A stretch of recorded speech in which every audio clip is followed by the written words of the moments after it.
नमस्कार विद्यार्थी मित्रों, गया तासनी अंदर आपने धरती की शान, भारत की संतान, तेरी मुट्ठियों में बंद तूफान है रे, मनुष्य तो बड़ा महान है रे के बारे में हमने बात की थी।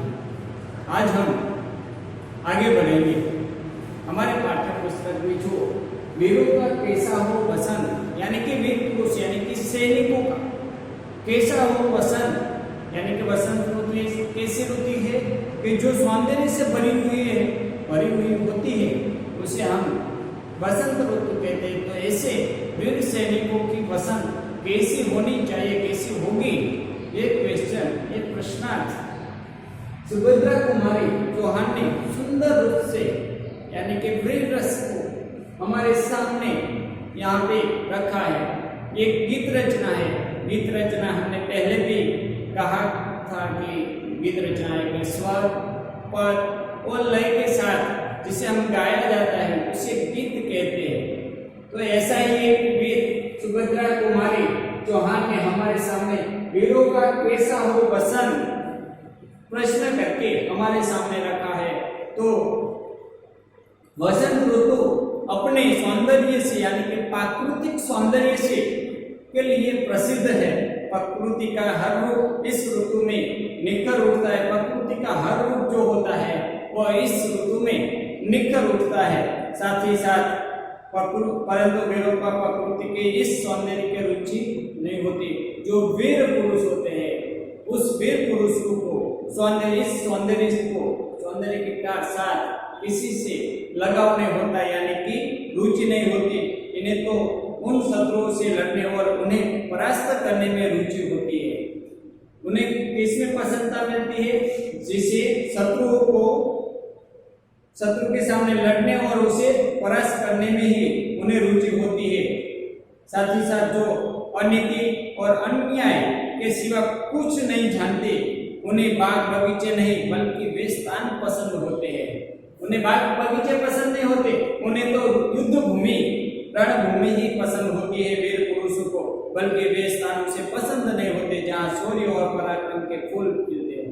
उन्हें कौन से स्थल पसंद है कि जहाँ शौर्य और पराक्रम से भरे हुए स्थल होते हैं, वही स्थल उसे पसंद है, फूलों का नहीं। प्रस्तुत कविता में कवियत्री ने यही बताया है कि वीरों का वसंत कैसा होना चाहिए, वीरों का वसंत कैसा होना चाहिए, इसके बारे में हम आज देखने वाले हैं।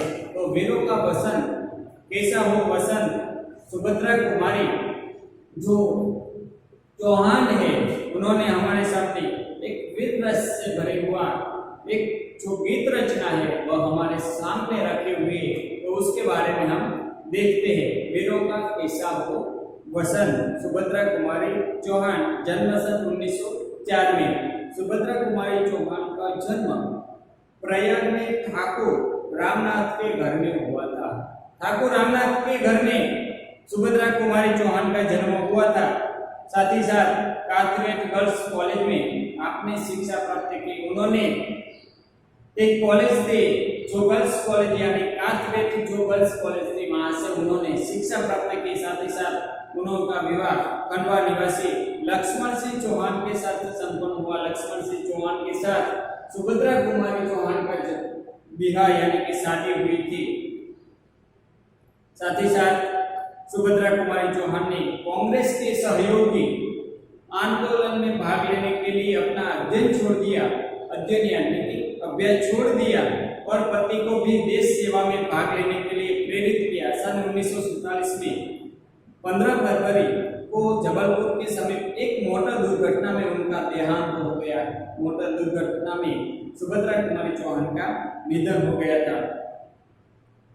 सुभद्रा कुमारी चौहान न केवल स्वतंत्रता सेनानी रही है, वरन उन्होंने साहित्य सृजन भी विपुल मात्रा में किया है। वह स्वतंत्र सेनानी नहीं थी, साथ ही साथ वह साहित्य सृजन भी उन्होंने अपनी कलम साहित्य सृजन में भी चलाई है, जिसमें मुकुल व त्रिधारा इनके काव्य संग्रह है। साथ ही साथ बिखरे मोती, उमादिनी, सीधे सीधे चित्र, मुकुल कहानी संग्रह है। बिखरे मोती नामक पुस्तक पर उन्हें सक्सेना पुरस्कार भी उन्हें प्रदान किया गया था। साथ ही साथ सुभद्रा कुमारी चौहान की भाषा शैली सरल और सुबोध है। तो हम आज ऐसी ही गीत रचना सुभद्रा कुमारी चौहान की जो गीत रचना है उसके बारे में आज हम पढ़ने वाले हैं, जिसमें प्रस्तुत कविता में वीरों की शूरवीरता को प्रभावित करते हुए, प्रोत्साहित करते हुए जो उत्तम काव्य रचना है वह है वीरों का कैसा हो वसन। पूर्व पश्चिम यानी कि चारों दिशाओं से, पूर्व पश्चिम उत्तर दक्षिण चारों दिशाओं से पुकार आ रही है कि वीरों का कैसा हो वसन। पर्वत हल्दी घाटी सिंहगढ़ की तैनाती हो गई है, तो वीरों का कैसा हो वसन कहकर कवयित्री ने शूरवीरों का जो उत्साह है वह यहाँ पे बढ़ाया है। तो आज हम पहले इसे पढ़ते हैं, बाद में इसकी हर एक शब्द को समझने की कोशिश करेंगे।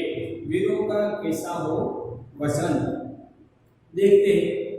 वीरों का कैसा हो वसन, आ रही हिमालय से पुकार है, उदती गरजता बार बार, प्राची पश्चिम भू नभ अपार, सब पूछ रहे दिग दिगन, वीरों का कैसा हो वसन। फूली सरसों ने दिया रंग, मधु लेकर आ पहुंचा अनंग, वधु वसुधा पुलकित अंग अंग, हे वीर वेश में किंतु कन, वीरों का कैसा हो वसन। भर रही कोकिला इधर तान, भर रही कोकिला इधर तान, मरु बाजे पर उधर गान, हे रंग और रण का विधान, मिलने आई है आदि अंग, वीरों का कैसा हो वसन, वीरों का कैसा हो वसन।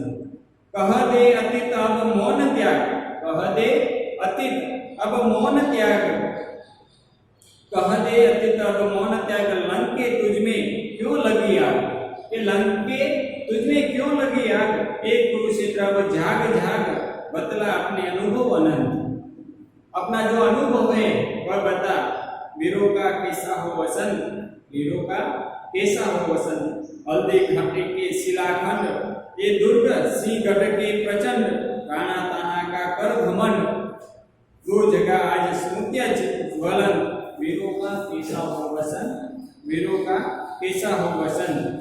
भूषण अथवा कवि चंद नहीं, भूषण अथवा कवि चंद नहीं, बिजली भर दे वह छंद नहीं, हे कमल बधे स्वच्छंद नहीं, फिर हमें बतावे कौन अंत, वीरों का कैसा हो वसन, वीरों का कैसा हो वसन।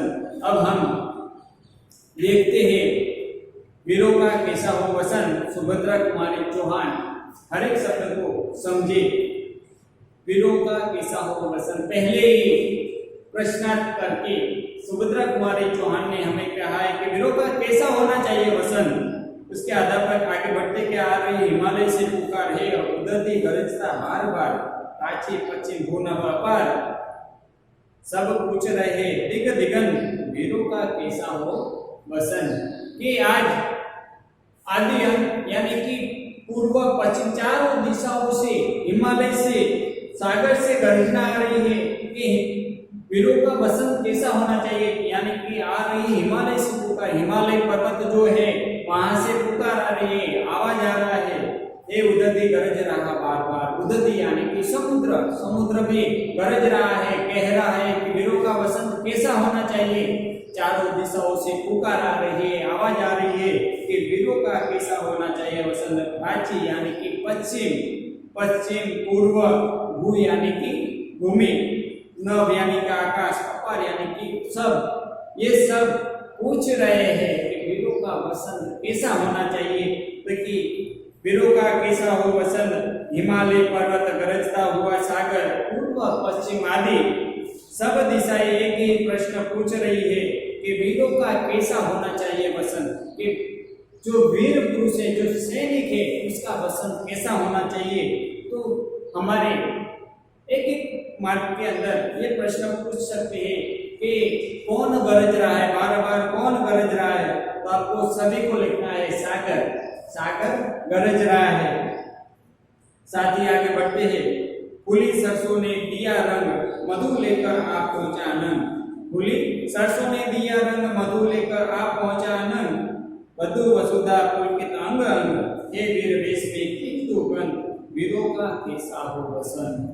दूसरे पद में जो दूसरा अंतरा है, गीत की रचना दो तरह से होती है, एक मुखड़ा होता है और दूसरा अंतरा होता है। अंतरे के बाद में अंत में मुखड़े को दोहराया जाता है, वह हमने पहले देख लिया है कि फूलों सरसों ने दिया रंग। अब सरसों का फूल यानी कि फूली सरसों ने दिया रंग। जो सरसों का जो फूल होता है पीला, वो उसका रंग, यहाँ से सरसों यानी गुजराती में हम कहते हैं तो राई, जिसे हम राई कहते हैं। तो ये सरसों कहाँ पे ज्यादा होता है? तो पंजाब के एक स्थान में, पंजाब में सबसे ज्यादा सरसों का उत्पादन होता है। सरसों यानी कि राई, सरसों का तेल भी आता है। तो फूली सरसों ने दिया रंग, यानी कि जो सरसों का जो फूल है वह रंग देता है। मधु लेकर आ पहुंचा आनंद, यानी कि मधु, मधु यानी कि शराब। ईश्वर प्रभु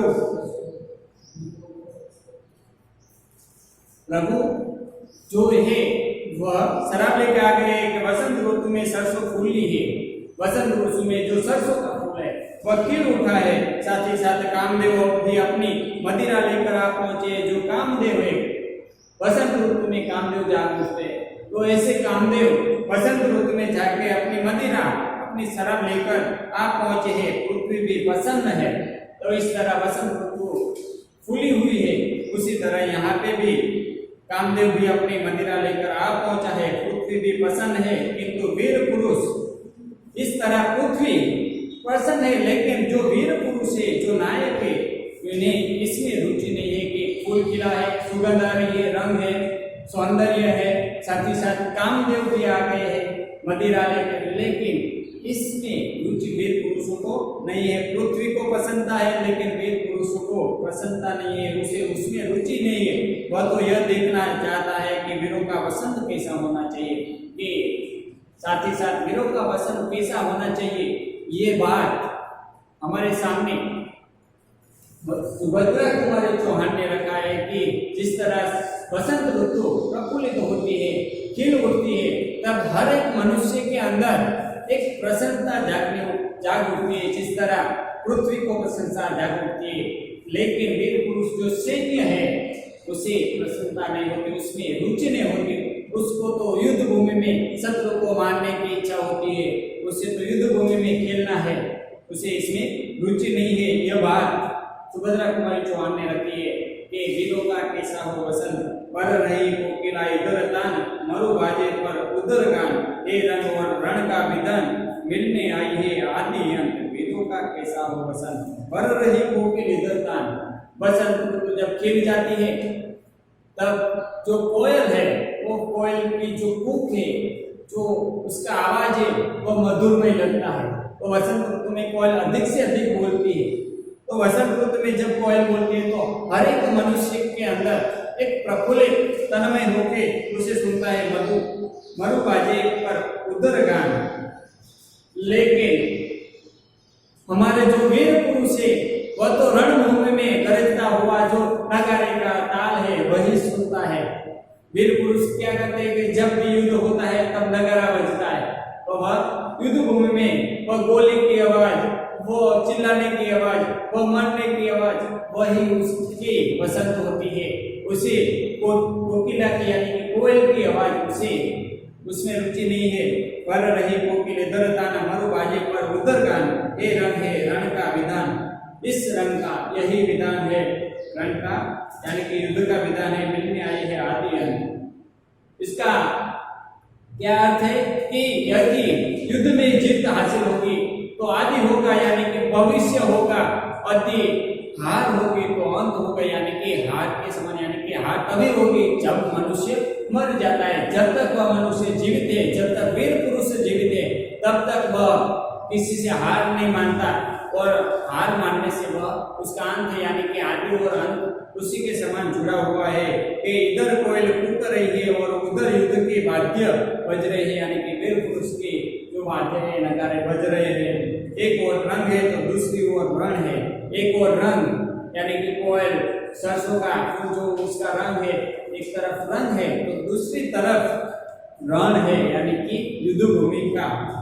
ऐसा लगता है कि जीवन में दोनों छोर, यानी कि ऐसा लगता है कि जीवन में दोनों ओर, आदि और अंत आज मिलकर पूछ रहे हैं कि वीरों का कैसा हो वसन। तो आज आदि और अंत हमें पूछ रहे हैं कि वीरों का कैसा होना चाहिए वसन, वीरों का वसन कैसा है। तो ये बात हमारे सुभद्रा कुमारी चौहान ने हमारे सामने इस तरह रखी है। आगे बढ़ के जो सुभद्रा कुमारी चौहान ने हमें कहा है कि कह दे अतीत अब मौन त्याग, कह दे अतीत, अतीत यानी कि भूतकाल, कह दे अतीत अब मौन त्याग, लंके तुझमें क्यों लगी आग, एक कुरुक्षेत्र अब जाग जाग, बतला अपने अनुभव अनंत, वीरों का कैसा हो वसन। तो वीर पुरुष जब तक सैन्य यानी कि सैनिक जब तक बॉर्डर पर है तब तक हम शांति से सो रहे हैं, लेकिन जब ये सैनिक हड़ताल पे आ जाएंगे ना, तब हमें पता चलेगा कि कैसा होना होता है कि वीर पुरुषों का वसन कभी होता नहीं है। तो जिस अतीत है यानी कि जो भूतकाल में जितने भी युद्ध हुए हैं, उस युद्ध भूमि को कहते हैं कि तू अब जाग जा, तू अब बता कि युद्ध करने से क्या क्या होता है। तो ये बात कि कह दे अतीत अब मौन त्याग, तेरा जो मौन है तो जो शांति से पड़ा हुआ है तो अब जाग जा और तू कह दे कि लंके तुझमें क्यों लगी आग, युद्ध करने से क्या क्या लाभ होते हैं। तो सोने की लंका होने के बावजूद भी वह भड़क उठी थी, यानी कि वह जल गई थी। साथ ही साथ कुरुक्षेत्र में पांडवों ने कौरवों का यानी कि अपने ही भाइयों का वध किया था, यानी कि जो हिंसा करते हैं, जो अधर्मी लोग हैं उनका नाश होता है और धर्मी लोगों का विजय होता है। ये भाव इस अतीत में पड़ा हुआ है। मनुष्य यदि लड़ेगा तो किसी ना किसी व्यक्ति की मृत्यु अवश्य होगी, तो इस मृत्यु अवश्य होगी, ये बात सही है।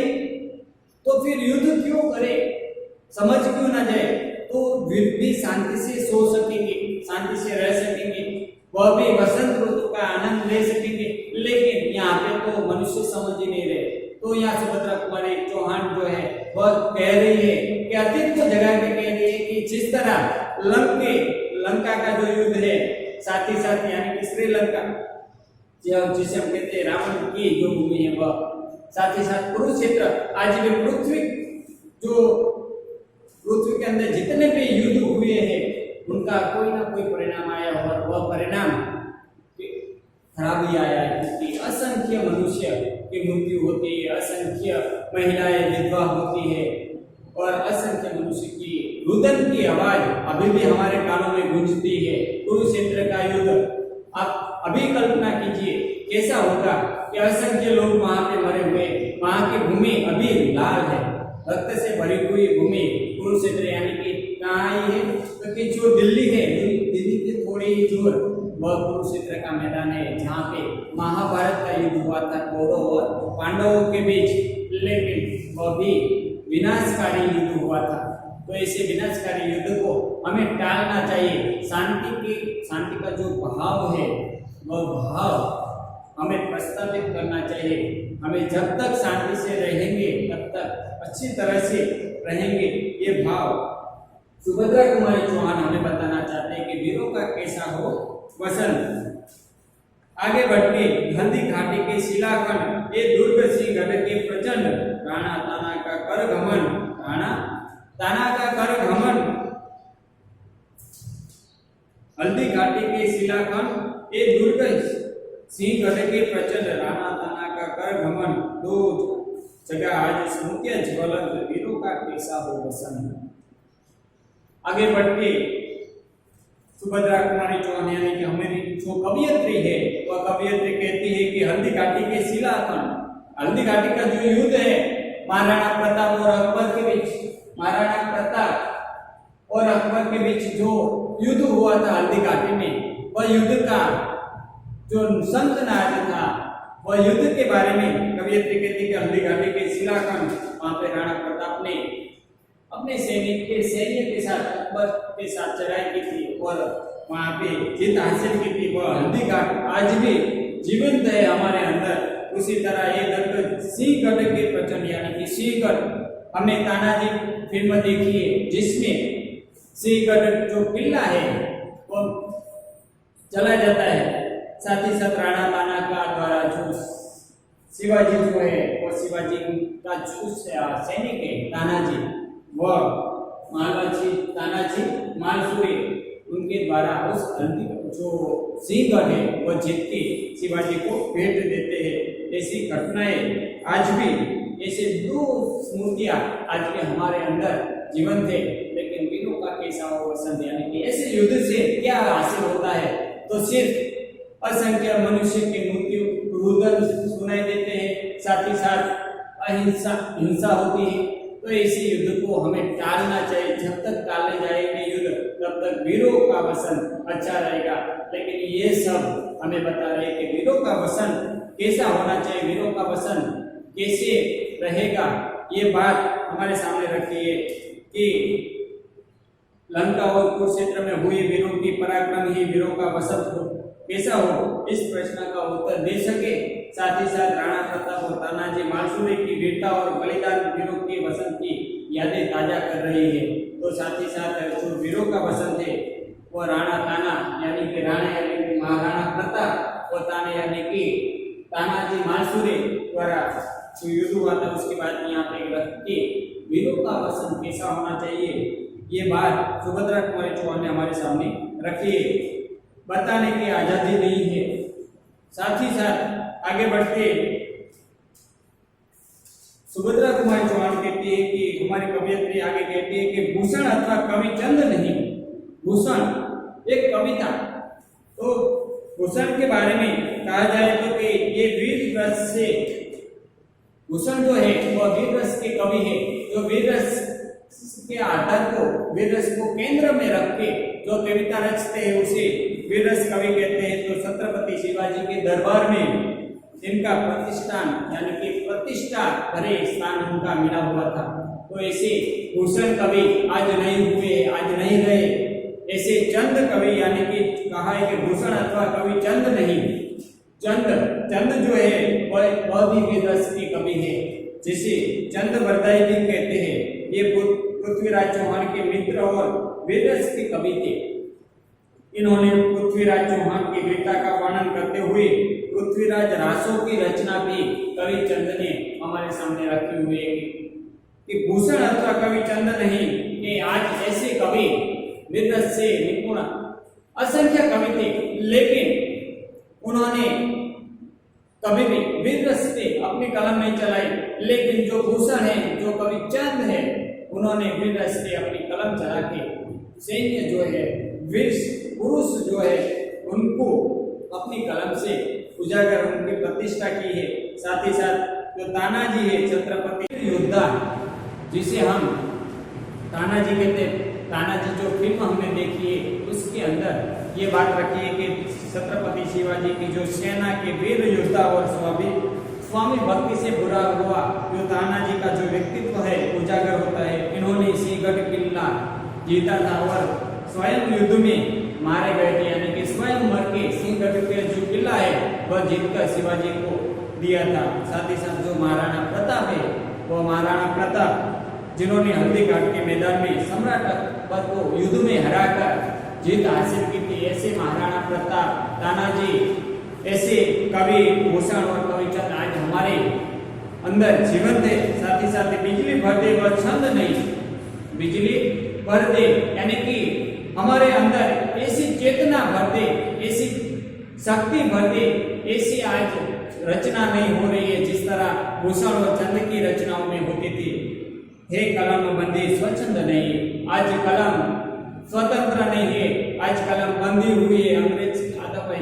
आज कलम से कुछ हम स्वतंत्रता से लिख नहीं सकते, आज कलम बंदी हुई है कि भूषण अथवा कवि चंद ने आज हमारे इस युग में कवि भूषण और कवि चंद ने ऐसी रचनाएं आज हम नहीं मिलती, क्योंकि कलम बंदी हुई है।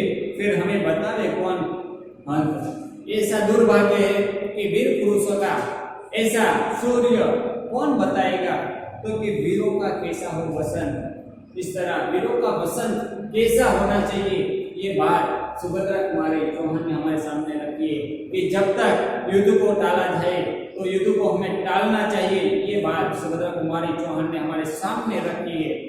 सुभद्रा कुमारी चौहान कवियत्री हमें यह भी कहना चाहती है कि जो वीर पुरुष होते हैं उसे वसंत और फूल रंग से कोई तात्पर्य नहीं है।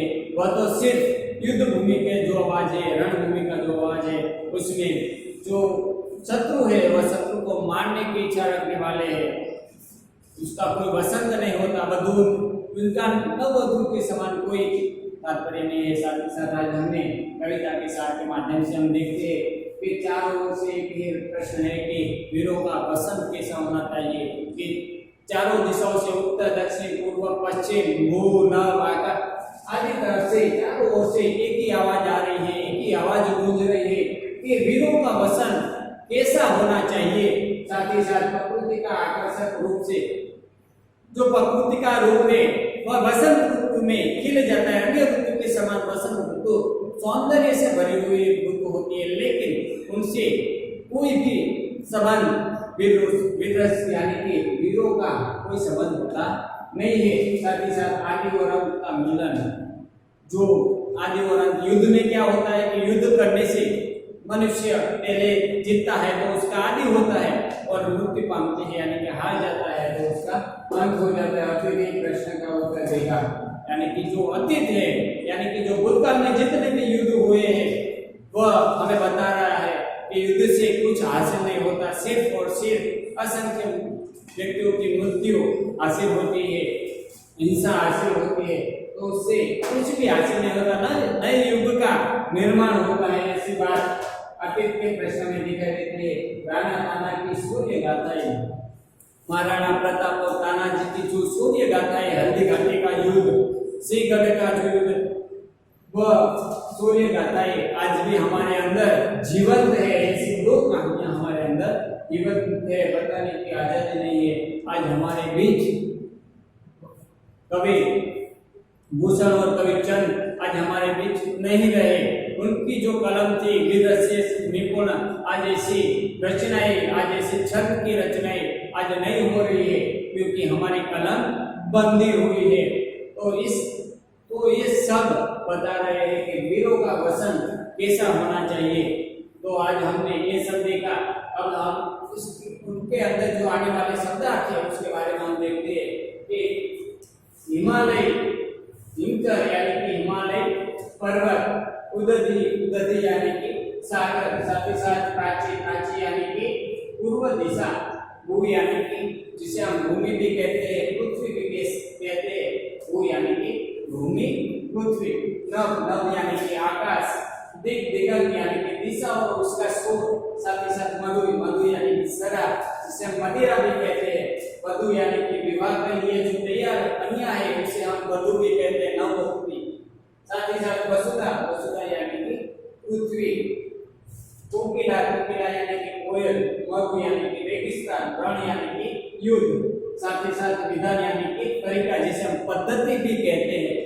अतीत, अतीत यानी कि बीता हुआ जो समय है उसे हम अतीत भी कहते हैं। कुरुक्षेत्र यानी कि जो दिल्ली है, दिल्ली के पास का जो मैदान है वह महाभारत का युद्ध जहाँ हुआ था उस स्थल को हम कुरुक्षेत्र भी कहते हैं। आज भी वह स्थल रक्त से भिगोता हुआ हमें दिखाई देता है। हल्दी घाटी, हल्दी घाटी यानी कि वह रणभूमि जहाँ राणा महाराणा प्रताप और अकबर की सेनाएं लड़ी थी। साथ ही साथ राणा प्रताप की जीत हुई थी। राणा यानी कि मेवाड़ के जो राणा प्रताप है उसे हम राणा कहते हैं। ताना यानी कि ताना, तानाजी मालपुरे। छंद यानी कि जिसकी काव्य रचना का एक प्रकार है जिसे हम छंद कहते हैं। स्वच्छंद यानी कि पूरी तरह स्वतंत्रता न हो, ऐसी स्वतंत्रता। साथ ही साथ आखिर में मंद, हमारा दुर्भाग्य है कि आज हम स्वतंत्र, हमारे कारण स्वतंत्र नहीं। हम कैसे कह सकेंगे कि वीर पुरुष का वसंत कैसा होगा, आज हम कह नहीं सकते। तो आज हमने ये सब देखा, जिसमें सुभद्रा कुमारी चौहान ने वीरों का वसंत कैसा होगा ऐसा क्वेश्चन रख के हमारे सामने वीरों का वसंत के बारे में बात की कि हमें ऐसे युद्ध को टाल देना चाहिए और हमें सुख शांति से रहना चाहिए। ये सब बातें आज हमने देखी। अब आप सभी को जो पीछे जो स्वाध्याय रखा हुआ है उस स्वाध्याय की आपको लिखने हैं, जिसमें प्रश्न 1, प्रश्न 2 और प्रश्न 3, ये तीन प्रश्न आपको होमवर्क में यानी कि अपने HW बुक में आप सभी को लिखने हैं और वह सब प्रश्न याद रखने हैं। अस्तु।